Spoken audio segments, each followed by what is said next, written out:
کیونکہ رسم حسین ناپید ہو گئی ہے. رسم حسین. شمر نے کہا, عبید اللہ ابن زیاد نے کہا, سب نے کہا جی ہم تو حاکم کا حکم مان رہے ہیں, اور حاکم کا جو حکم ہے نا وہ ضروری ہے شرعی طور پر, اور جو خروج کرے گا نا وہ خارجی ہوگا. آج کل بھی بڑے خارجی کے الفاظ استعمال ہوتے ہیں, خارجی کے, آج کل بھی کہ یہ جو ہے نا ہاشمی یہ خارجی ہیں, اور ہمیں تو اوپر سے حکم ہے کہ ان کو کچل دو. یہ تاریخ بھری پڑی ہے, تاریخ بھری پڑی ہے.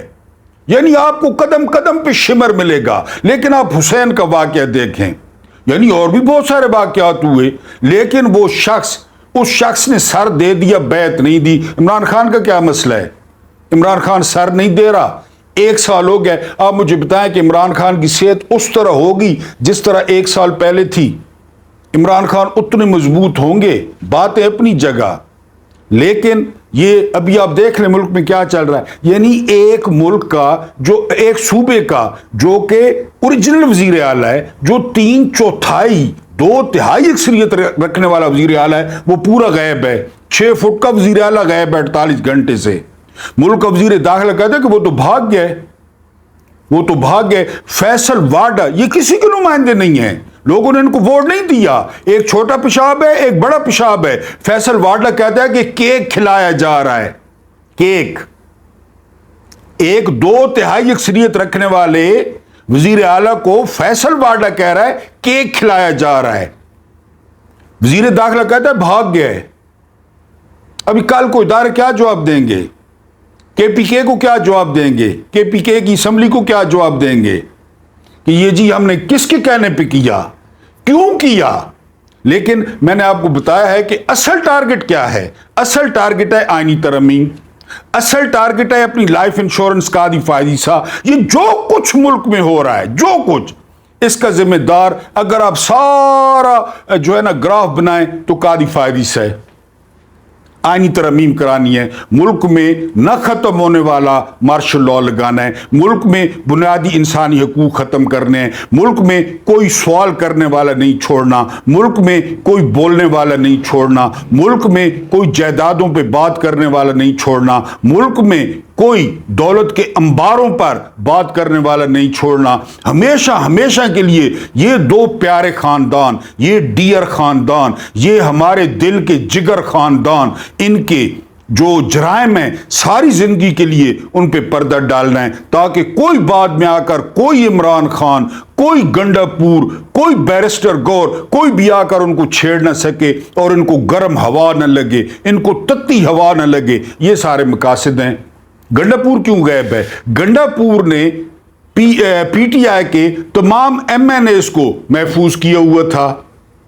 آئینی ترمیم سے پہلے سارا بندوبست گنڈا پور نے کر رکھا تھا کہ وہ باہر نہ نکلیں, وہ گرفتار نہ ہو, وہ اغوا نہ ہو. گنڈا پور کو ہٹانا ضروری تھا. اب گنڈا پور کو ہٹا دیا گیا. اب سننے میں آ رہا ہے کہ گورنر راج لگ رہا ہے. اب میں 1 منٹ کے لیے خدا نہ خواستہ میرے منہ میں خاک قبائلی آ جائیں, کے پی کے والے آ جائیں.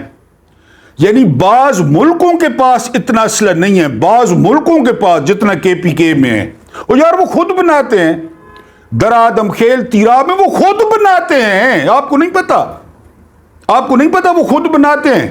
لوگ بڑے شوق سے وہاں سے لینے جاتا ہے, وہ تو خود بناتے ہیں, وہاں تو انڈسٹریز ہیں.